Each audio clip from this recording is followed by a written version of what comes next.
The rehearsals, I personally think that they have been going pretty well. Sometimes we do have a bit of a caper, but at other times that's pretty good. In the play I'm playing on all the songs and also the atmospheric sounds for scene changes and the ghosts' appearances. Playing the drums is really difficult, but it's very rewarding because you get to annoy everyone that you play next to, and it's very loud. Well, Miss Kringle has put a lot of hard work into this, and definitely Mr. Crossman. I mean, if you've heard the band, it's amazing. Miss Makepeace, she's also been at a couple rehearsals helping out, and Miss Parsons joined last night, and she was helping out set everything up. And there was also Miss Marco Giorgio, and they've all been really helpful, and it's put together an amazing play, and we're really rewarding being able to perform it. My favourite part of rehearsing is probably the dances. I'm not really a dancey person, but I've quite enjoyed learning some new dances. I think I prefer playing Man A because I'm playing it with one of my friends because she's Man B, so we just do that, just a little conversation, then we go off stage. I've been given the part of Scrooge like a couple months later after everyone else, because the girl who was playing Scrooge unfortunately couldn't stay at the school for the rest of the term. So I was asked to take over her part, and then another boy from year 7 has taken over my old part of the Ghost of Christmas Present. We look at obviously what colours are needed. So me, Mr. Kringle and Mr. Tossman sit down and discuss on what colours we want. And then we go through, if we want it 100%, like so absolute brightness, then we can obviously leave it at that. Or if we want it like 50%, we can shrink it down a bit. But we try and minimum it to like 50%, or between 50 and 75%, to just get the right consistency really with sound and obviously lighting. My main role is obviously the Ghost of Christmas Present, and I'm kind of the most joyous one, and I just bring Scrooge around his different memories and things. Well, the role I play is quite scary, I think. I'm probably one of the scarier characters in the show, so what I usually do is I'll just scream at myself in the mirror for a bit till I get my voice deep enough, and then come on and try and scare the audience and the poor girl who plays Scrooge.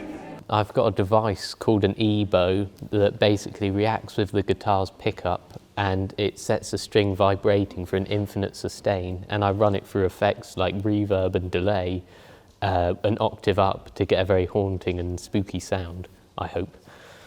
It's basically get the sticks, and then you use your feet, and you have one foot on the hi-hat pedal and one on the bass drum pedal, and then you use this hand on the hi-hat and this hand on the snare drum, and then it's 1 and 2 and 3 and 4 and. Well, most of this is my own costume, which I got from home.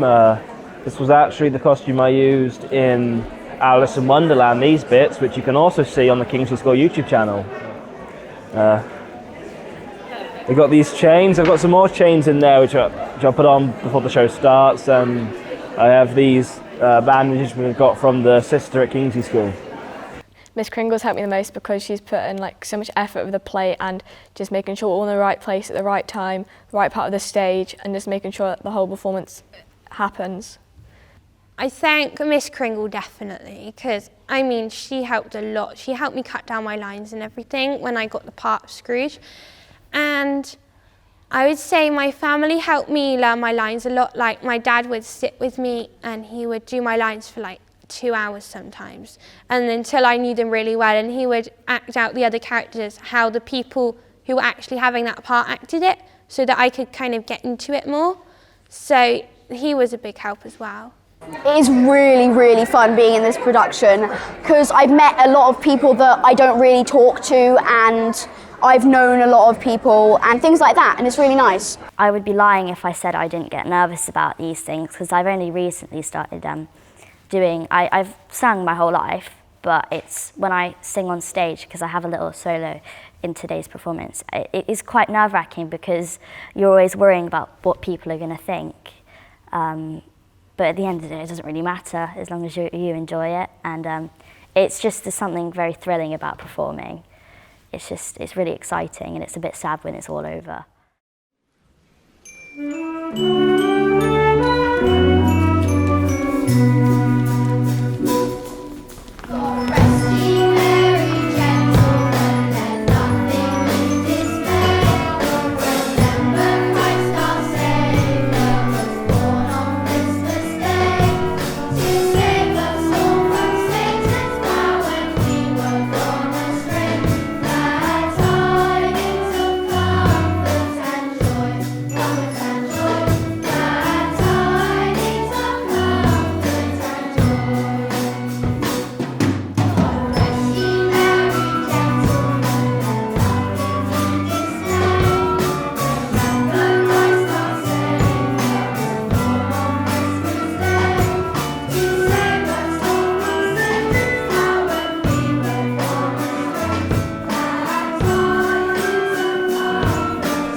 You're rich enough.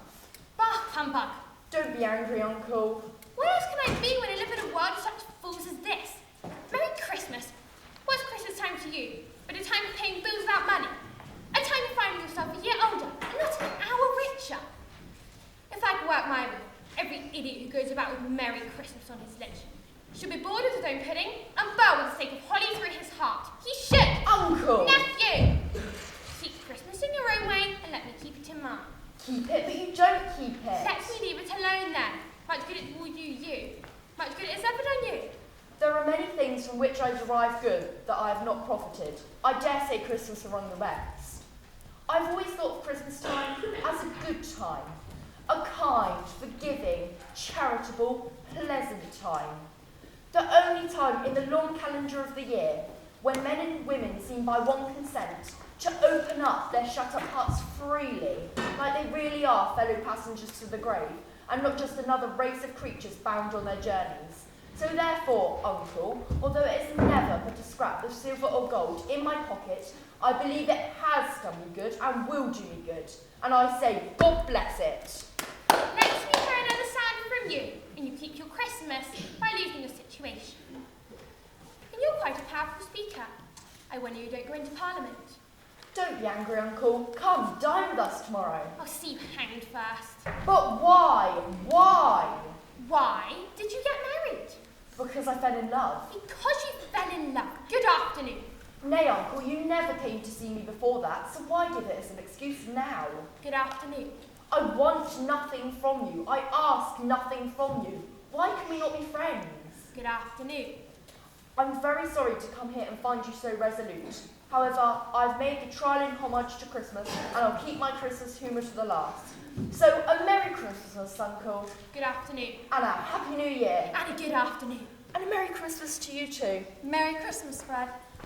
There's another fellow in my club with 15 shillings a week and a wife and a family to quite a Merry Christmas. I'll retire to bed. Scrooge and Marley's, I believe. Have I the pleasure of addressing Mr. Scrooge or Mr. Marley? Mr. Marley has been dead these 7 years. He died 7 years ago this very night. Oh. Well, we have no doubt his liberality is well within his right surviving partner. At this festive season of the year, Mr. Scrooge, it is more than usually desirable that we make some slight provision for the poor and destitute who suffer greatly at this present time of year. Many hundreds are in want of common necessaries. Hundreds of thousands are in want of common comforts, sir. Are there no prisons? Plenty of prisons. And the union workhouses, are they still in operation? They are. I wish I could say they were not. So, the tragedy and the poor law are in full vigour.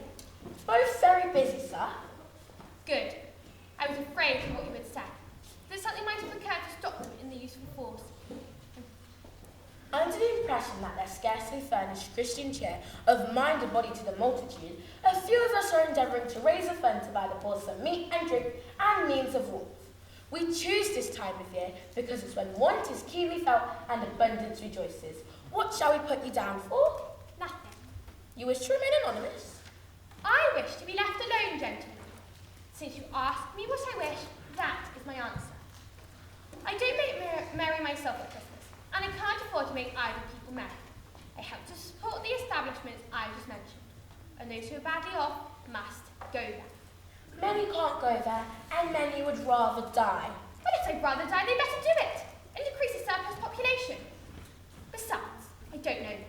But you might know it. It's enough for a man to know his own business without interfering with other people. As you can see, mine occupies me constantly. So good afternoon.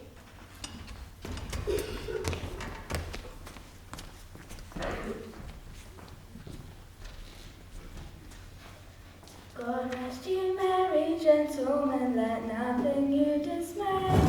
Quiet! Quiet! How is a man to work from that bracket? It's closing time anyway, Mr. Scrooge. So it is. You want all day tomorrow, I assume. If it's quite convenient, sir. It's not convenient and it's not fair.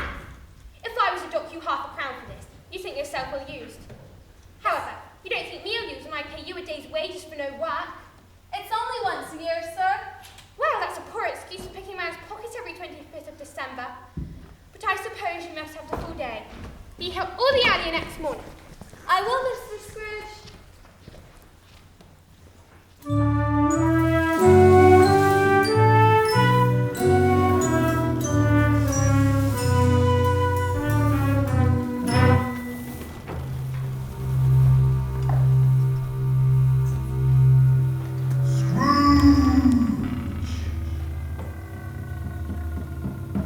Nobody's under the table.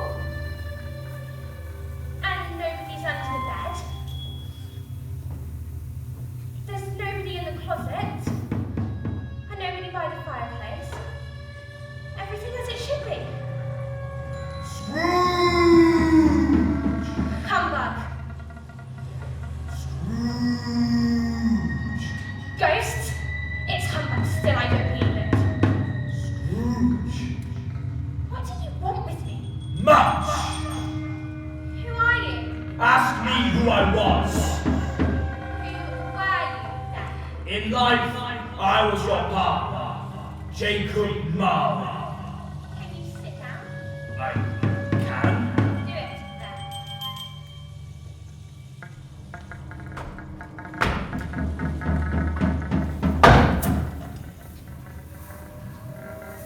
You don't believe in me. No, I don't. What evidence do you have of my reality beyond that of your senses? I don't know. Why do you doubt your senses? Because a little thing affects them. Why, a slight disorder of the stomach makes them cheese.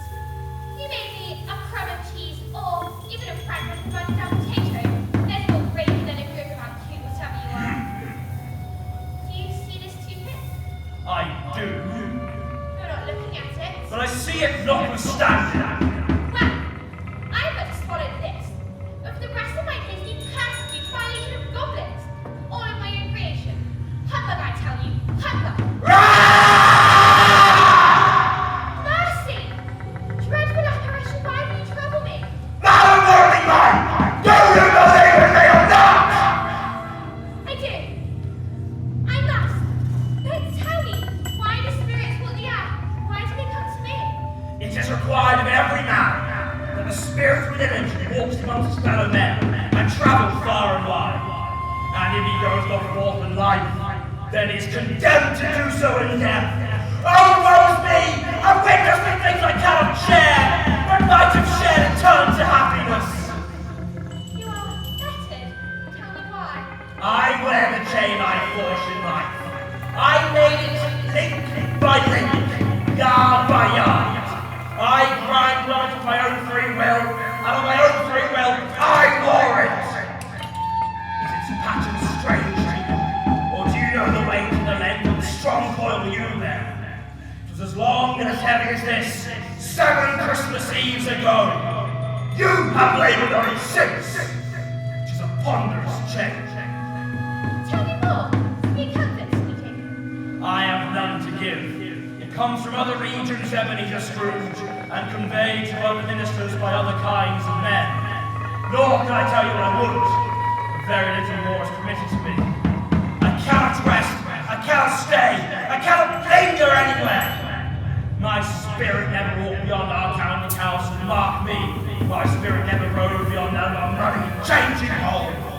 And weary journeys lie before me. You must have been very slow about it. Slow! Well, 7 years dead and travelling all the time. The whole time! No rest! No peace! Incessant torture of remorse! You have fast. On the wings of the wind. You might have got over a great quantity of ground yourself. Oh, captive, bound and dumb iron! Not to know the incessant labours which lay for immortal creatures of this earth, or to know that any Christian spirit, working kindly as this fear, finds life too short for its vast means of usefulness, and that no amount of regret can make amends for one's life's missed opportunities. Oh, and such was I! Such was I! But you were always a good man of business. Business? Mankind was my business. The common welfare was my business. Charity, mercy, forbearance, and benevolence were all my business. At the turn of the rolling year, I suffer most. Why do I hope for crowds my fellow beings, my eyes held down? Never once looking up to that bright star which led the wise men to a poor abode. Was there really no home where life would find unto me? Hear me, my time is nearly gone. I will, but don't be hard upon me, Jacob, please. How it is I appear before you in a way you can see, I may not tell. I have sat invisible beside you many and many a day. This is no other part of my presence. I am here to warn you that you'll give a chance to hope of escaping my fate. A chance to hope that I have procured for you. You were always a good friend to me. Thank you. You will be haunted by 3 spirits. Is that the chance and hope that you mentioned? It is. I think I'd rather not. About their visit you cannot hope of escaping my fate. Expect the first when the bell tolls 1. Couldn't I just take them all at once and have it over? Expect the second when the bell tolls 2. And the third when the last stroke of midwifery ceases to vibrate. Look to see me no more. And for your sake, remember what has passed between us. Good night, Ebenezer. I must join the others, they have come for me. Hear them. Our misery is this. We wish to interfere in human matters for good, but have lost the power to do so. There's a wretched woman down there huddled in the doorway with a small infant.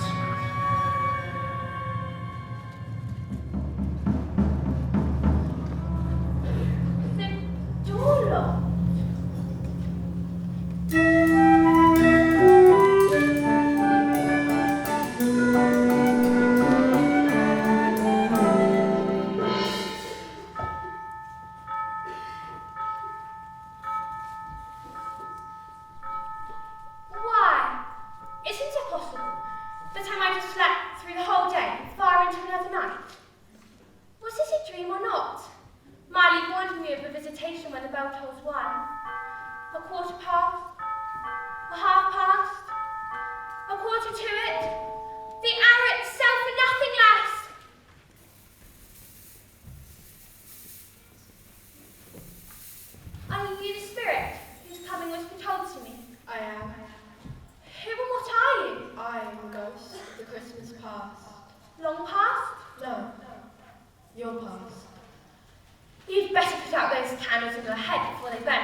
Trains of years in darkness, lose my way. No offence meant. What business brings you here? Your welfare. Much obliged. Although a good night's sleep would have done me more good. Your reclamation, mate. Take heed, rise, and walk with me. Please, I'm mortal alive and you'll be upheld and more than this.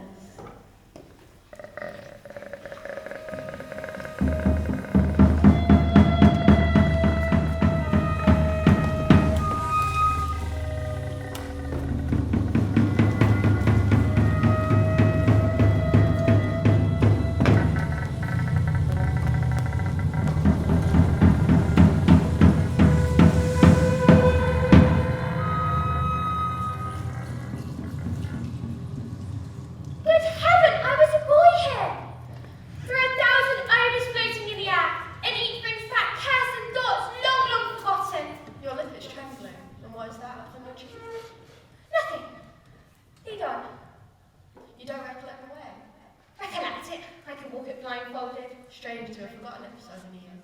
Let us go on.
Father is so much kinder than he used to be. That home's like heaven. He spoke so gently to me one dear night when I was going to bed. I was not afraid to ask him once more if he might come home. And he said yes, you should. And he sent me on a coach to bring you. And you were to be a man and to never come back here. But first, we're to be together all the Christmas long with the merriest time in the world. You're quite a woman, little fan. Bring down Master Scrooge's box here. He's going home. Did you hear it, Ebenezer? Home, home, home. Always a delicate creature whom a breath may have withered, but she had a large heart. So you're right, Spirit. I'm not gainsay it, God forbid. She died a woman and had, as a thing, children? One Charles. True. Your nephew? Yes. Do you know this my house door? Know it? I was apprenticed him. And there's Fezziwig. Bless his heart, it's Fezziwig alive again. You are the boys, Ebenezer! Richard! Richard Wilkins, to be sure. He was very much attached to me, Richard was. You are the boys, Christmas Eve! No more work tonight! Let's have the shuts up! Remember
3 or 4 perhaps.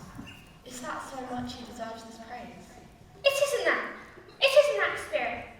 He has the power to render us happy or unhappy, to make our service light or burdensome, a pleasure or a toil. To say that his power lies in words and looks and things so slight and insignificant that you could count them and add them all up.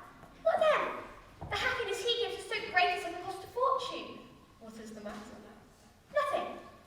I'd just like to say a word or two to my clerk now, that's all. My time is growing short. Quick.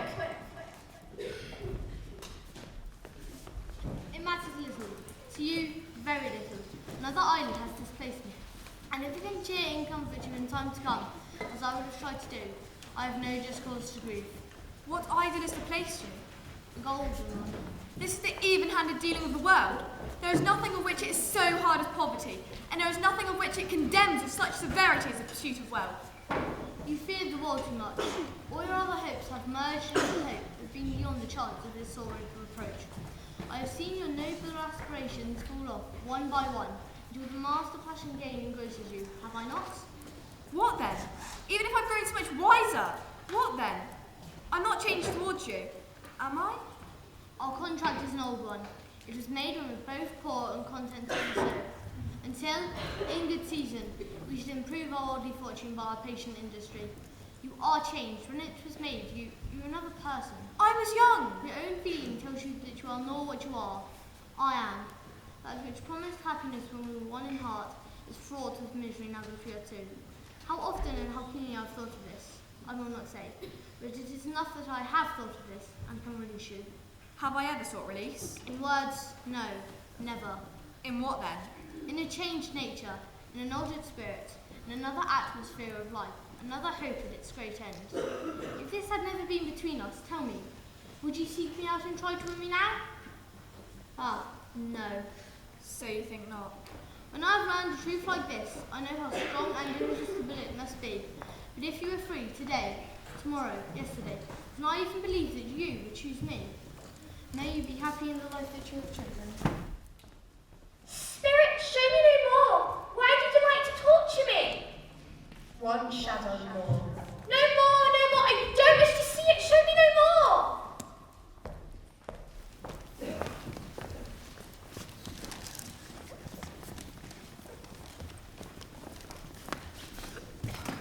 Belle, I saw an old friend of mine this afternoon. Who was it? Guess. How can I?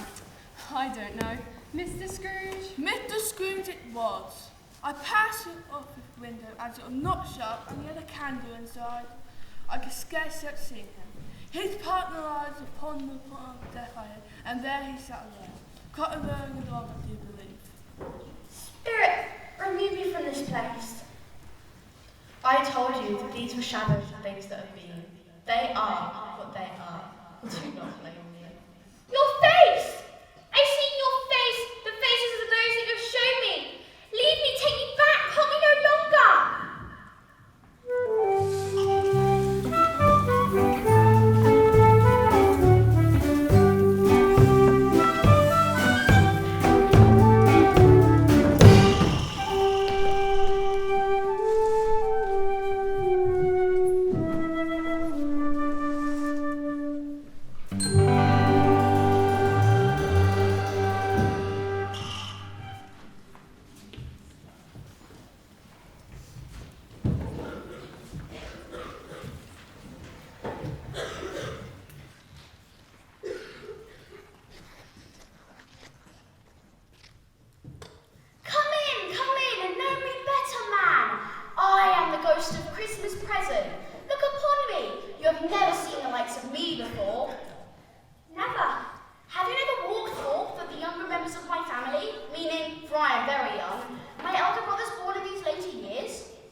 us, who lay claim to know us, and who do their deeds of passion, pride, and ill will in our name.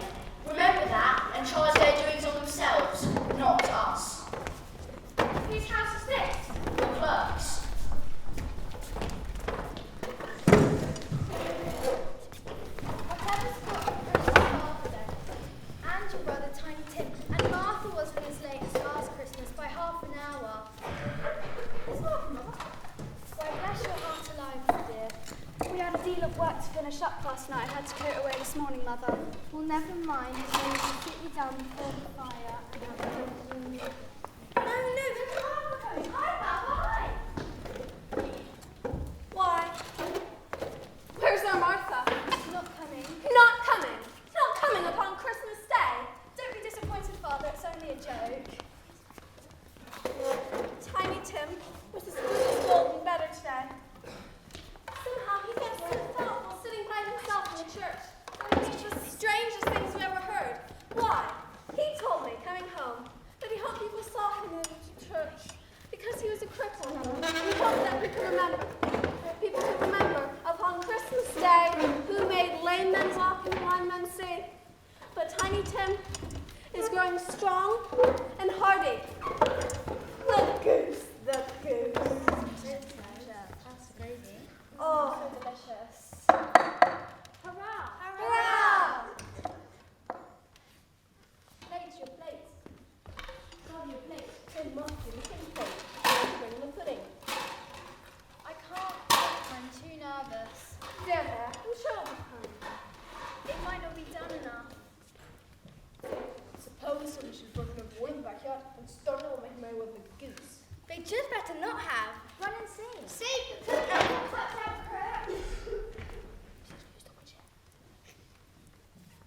Oh, it's a wonderful pudding. It's the best pudding you've made since we were married.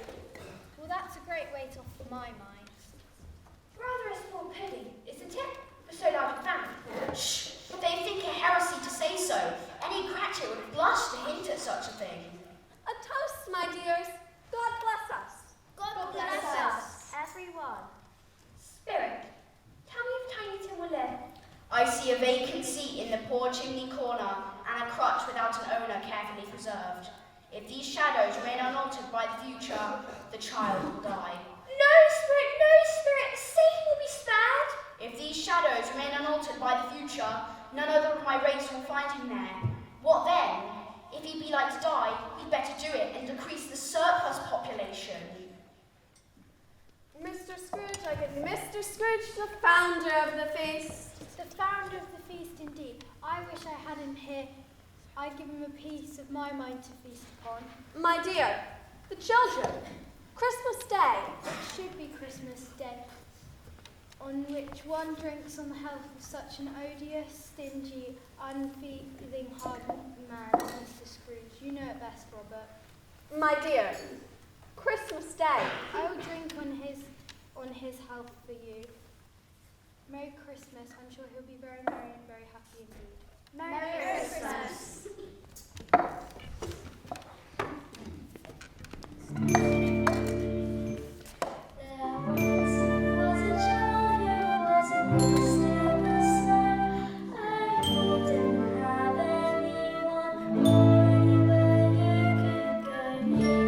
Was a young boy, much like myself.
refreshments in the library.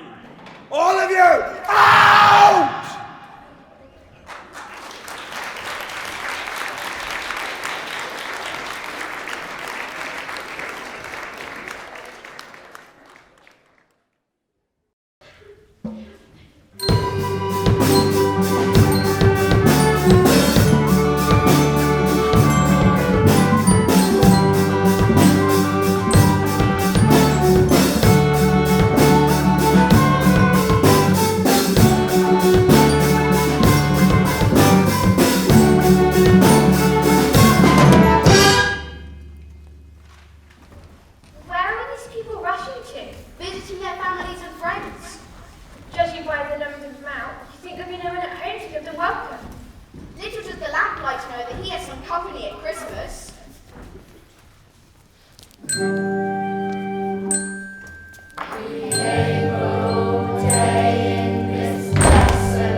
And I have nothing to say against him. I'm sure he's very rich, Fred. At least you always told me so. What of it? He doesn't make any use with it. He doesn't make himself comfortable with it. He hasn't the satisfaction of thinking he's ever going to benefit us with it. But I have no patience with him. Oh, I have. I couldn't be angry with him if I tried. Who suffers by his ill whims? Himself, always. Here he takes into his head a disliking to us and won't come to dine with us. What's the consequence? He doesn't lose much of his Indeed, dinner. I think he loses a very much good dinner. Well, I'm glad to hear it, because I haven't any great faith in these young housekeepers. What do you always say, Chopper? We bachelors are wretched outcasts, but I have no right to express an opinion on the subject. Do go on, Fred! He never finishes we get to say he's such a ridiculous man! Goodness me! I was just going to say that the consequence of him taking a dislike to us and not making merry with us is that I think he loses some pleasant memories which could do him no harm. I'm sure he loses pleasanter companions than he can find in his brain, either in his mouldy old office or his dusty chambers. I mean, to give him the same chance every year, for I pity him. He may rail at Christmas until he dies, but he can't help thinking better of it. I defy him. If he finds me going there year after year and saying, Uncle Scrooge, how are you? If it only puts him in vain to leave his poor clerk £50, then that's something. And I think I shook him yesterday. Let's play blind man's bluff.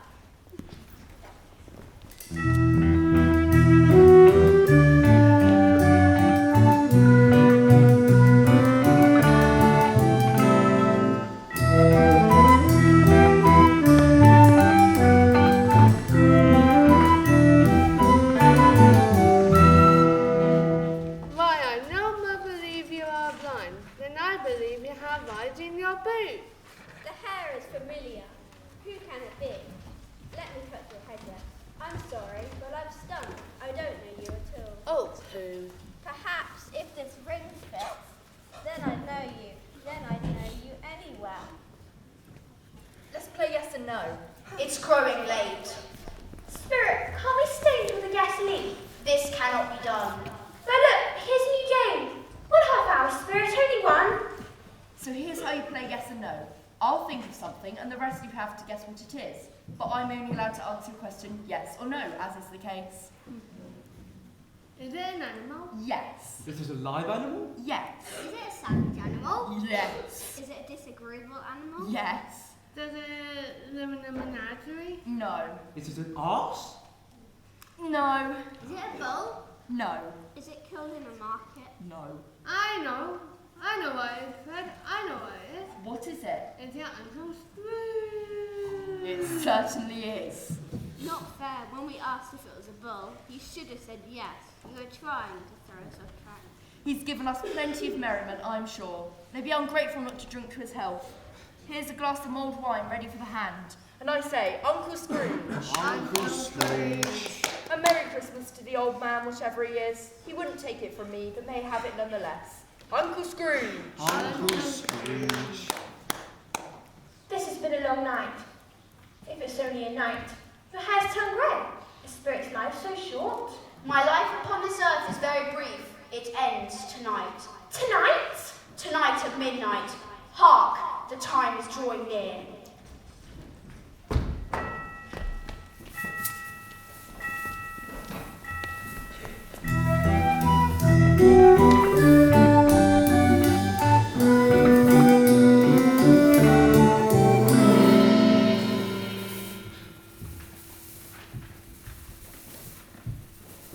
Am I in the presence of the ghost of Christmas yet to come?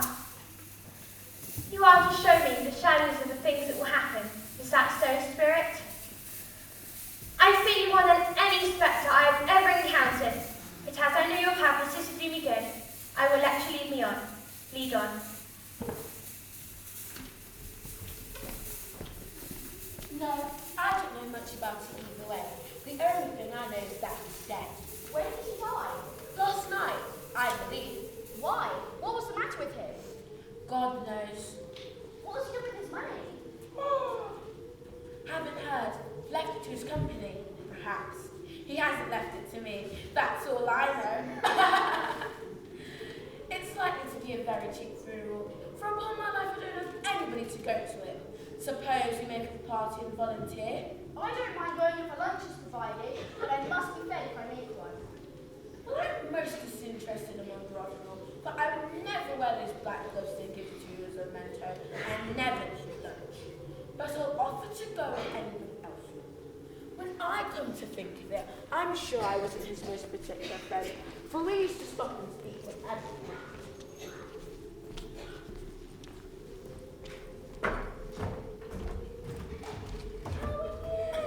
How are you? Well, old Scratcher's got his own at last, eh? So I'm told. Cold, isn't it? Seasonable for Christmas time. You're not a skater, I suppose. No. Something else to think of. Good morning. Morning.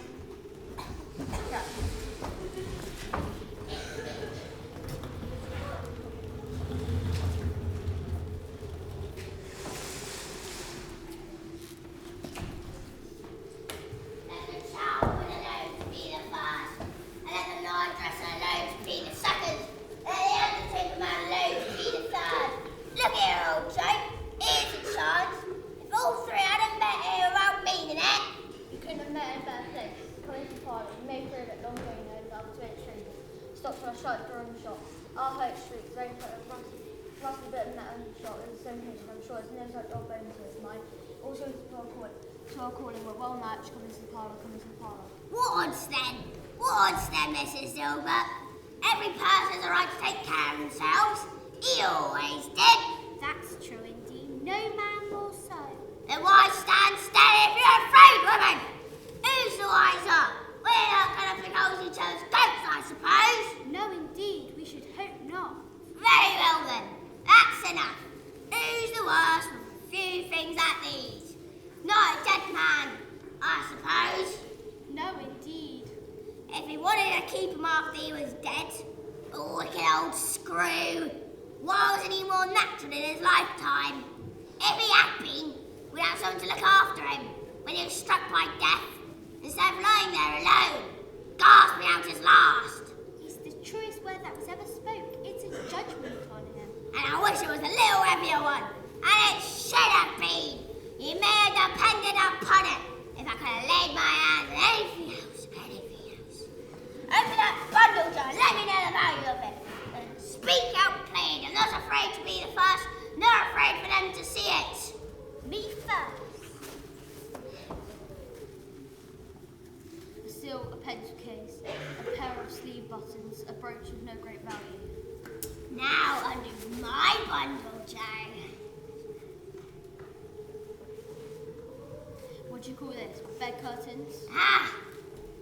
Bed curtains. Don't mean to say took them down, rings and all of them lying there. Yes, I did. Why not? You're born to make your fortune, and you certainly do so. Spirit, if there is any person in this town who feels emotion caused by this man's death, show it to me now, I beseech you.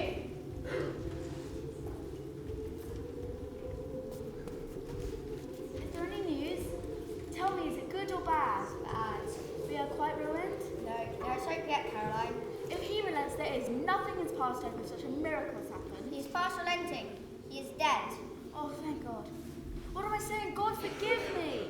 What I thought was just a mere excuse not to see me turned out to be quite true.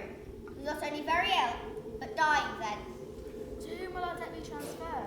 I don't know, but when the time comes, we'll be ready with the money. You may sleep tonight with light hearts, Caroline. Spirit, let me see some tenderness connected with the death, or this dark chamber will be forever present to me.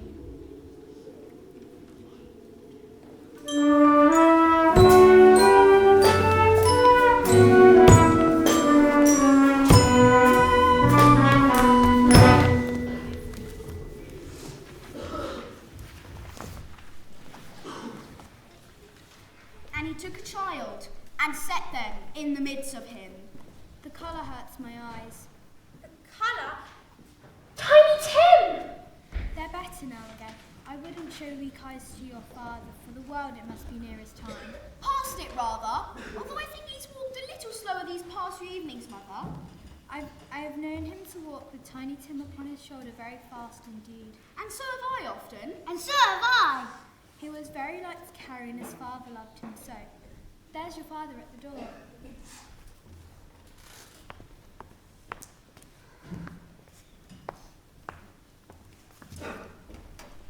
Don't mind him, Father. Don't be grieved. I'm not. It's good to be here with you all. The needlework is progressing nicely. It should be done by Sunday. So you went today then, Robert? Yes. It would have done you good to see how green a place it is. But you'll see it often. I promised him that I would always walk there on a Sunday. My child, my little child.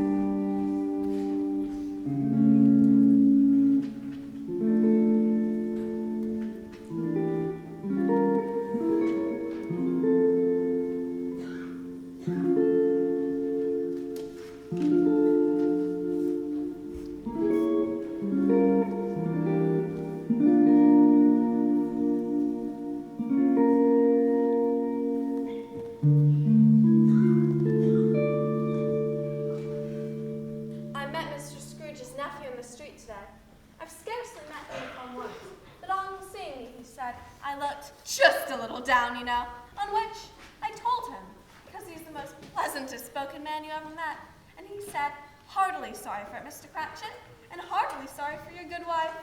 By the by, how he ever knew that, I don't know.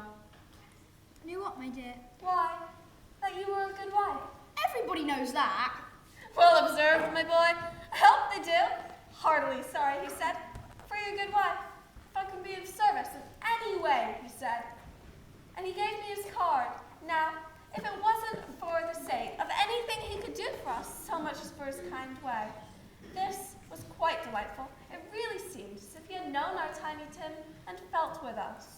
I'm sure he's a good soul. You could be sure of it, my dear. If you saw him and spoke to him, mark my words, I wouldn't be surprised if he got our Peter a better situation. only hear that, Peter. And then Peter would be keeping company with someone while setting up for himself. Get along with you. It's sooner rather than later these days, my dears. But however, and whenever we part, we mustn't forget poor Tiny Tim in doing so.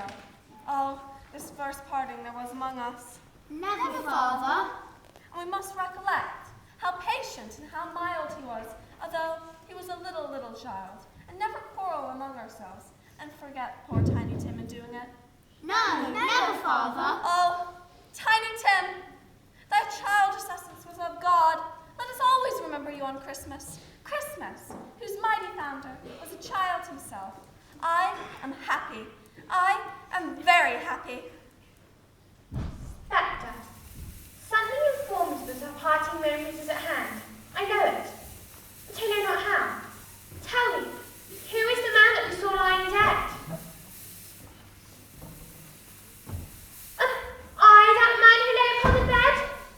No, Spirit, hear me. I am not the man I was. I am not the man I would have been but for this intercourse. I will honour Christmas to my heart and keep it all the year. Tell me that I may sponge away the writing on this stone.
us, everyone.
Stockings are hung with care. The children sleep with one eye open. Well, now there's more than toys at stake, 'cause I'm older now, but not done hoping.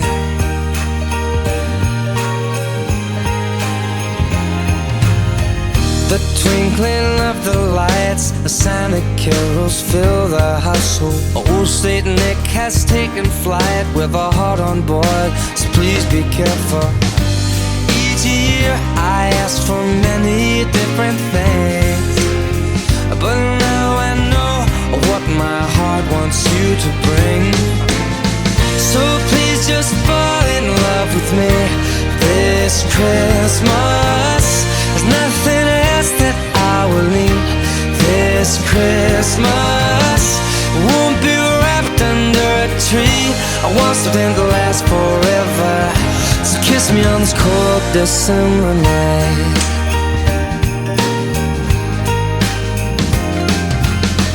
A tree that smells of pine, a house that's filled with joy and laughter. The mistletoe says stand in line. Loneliness is what I've captured. Oh, but this evening can be a holy night. It's cozy on up by the fireplace and dim those Christmas lights. So please just fall in love with me this Christmas. There's nothing else that you will need this Christmas. I won't be wrapped under a tree. I want something to last forever. So kiss me on this cold December night.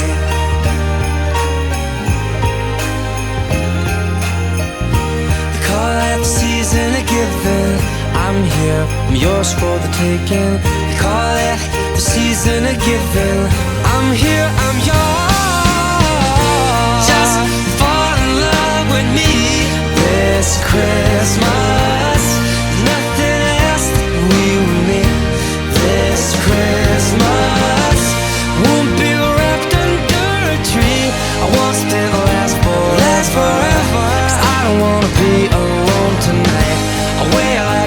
Christmas